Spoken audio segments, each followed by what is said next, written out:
In this video, we're going to unbox and install 16 gigabytes of RAM into my PC build. So let's get to it. Now, if you're not familiar with my channel, I built this PC from scratch and documented it on this channel. Now, currently, I have 8 gigabytes in there, so it's going to be quite an upgrade. Let me grab my trusty cutter here.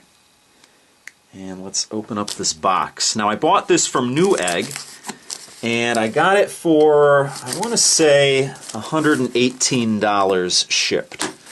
So it's definitely not cheap, but I do a lot of video editing, and it's going to come in handy on my PC.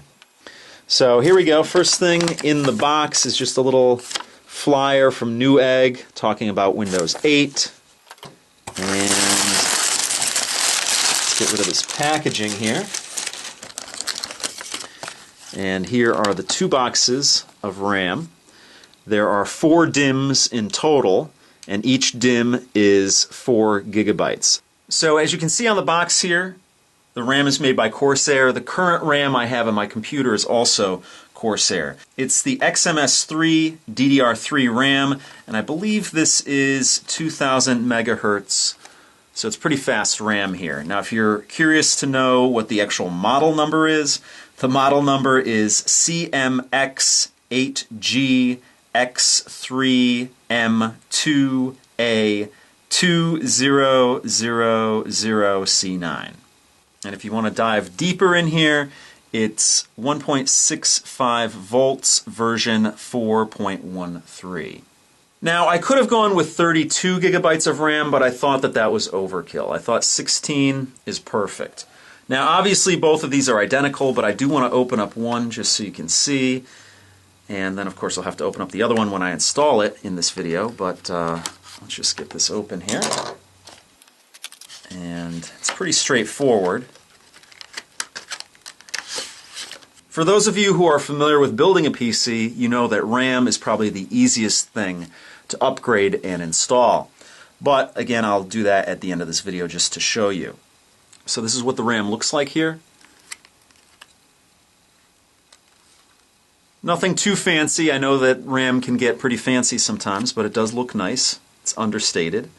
Has your Corsair logo up here, and you have some metal grips here, so it's easier to pull it in and out. And of course there are 4 of these. There's 2 in each package. And then this is just a dummy. So let's install this on my PC build. Okay, so here's the PC build. And I just have to remove this panel here. Now, in case you guys don't remember, or if you're new to seeing this machine, I've got this giant Noctua cooler here. It takes up the majority of the space in here. And under this cooler is the RAM. Fortunately, I think I'm going to be able to get in there by just removing this one fan here. Hopefully I don't have to remove the entire cooler, so we'll see. Now I will be doing some further upgrades on this machine. I actually recently bought a full-sized case for this computer, but that is for another day. We're trying to replace the RAM here, so if I can release this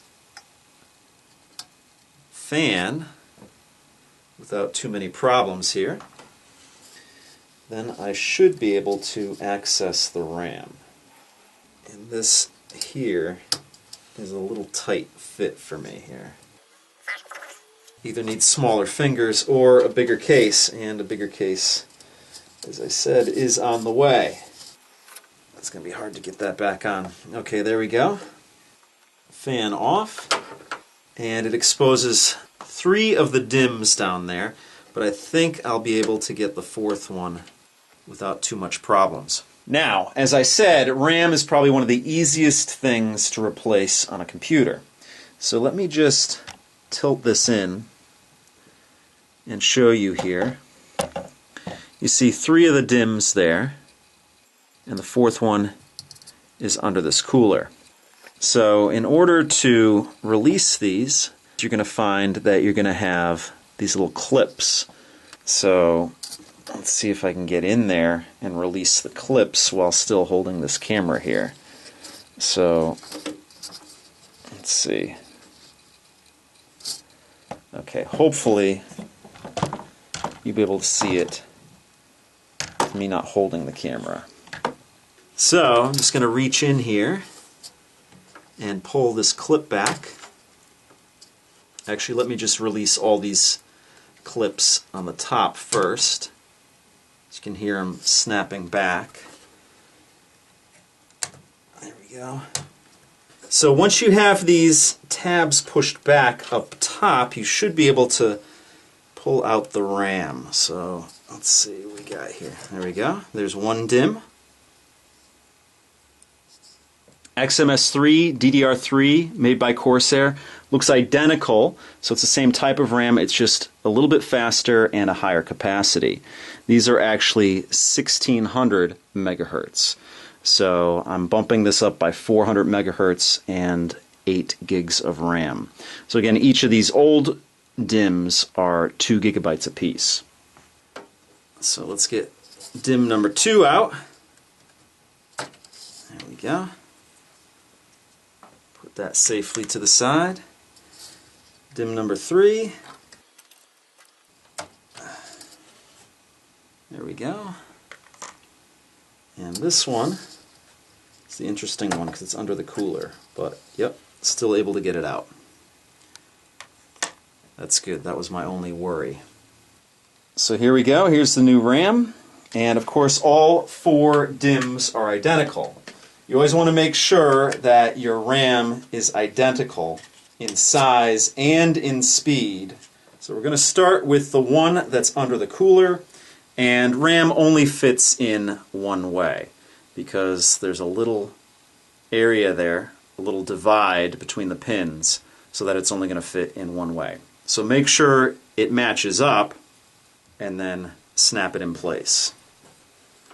You don't want to try and push it in, especially if you have it in the wrong way. Now this one was, I thought, going to be the difficult one, but I don't think it will be. I have everything lined up, and I'm just going to have to snap it in place.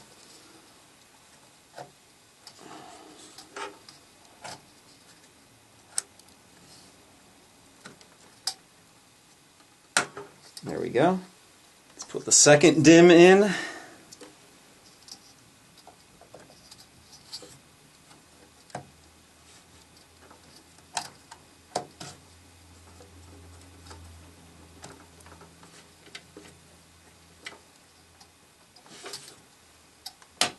There we go, snapped into place.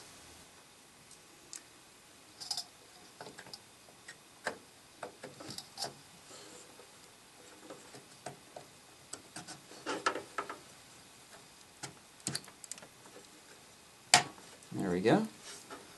Nicely snapped into place. One last one to go.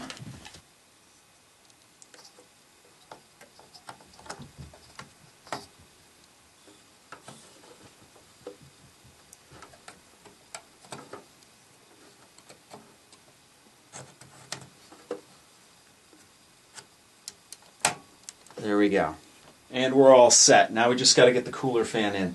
Now, the good thing about replacing RAM is that you don't have to do anything with the operating system. Your operating system will automatically adjust to any upgrades in RAM.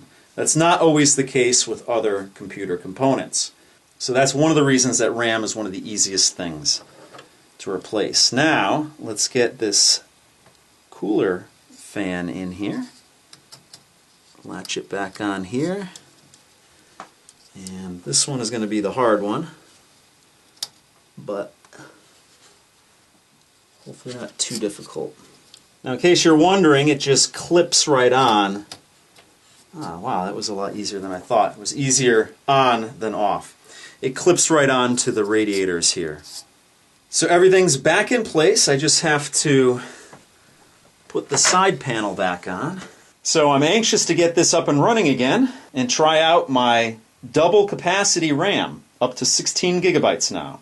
Now there's one thing that's very important when you're buying your RAM. You always want to consult your motherboard's documentation. You want to know what kind of RAM your motherboard will support, whether it's DDR3, DDR2, whatever it is. And you want to also know the speed that your motherboard will support. Not all motherboards support 2000 megahertz RAM. So you can save yourself a lot of headache and some money if you do a little research prior to purchasing your RAM. So that's going to do it for this video. If you have any questions or comments, please post them down below. If you like what you see, please subscribe. And if you want to help out my channel, give me a thumbs up or favorite this video. So thanks so much for watching, and I'll see you guys next time.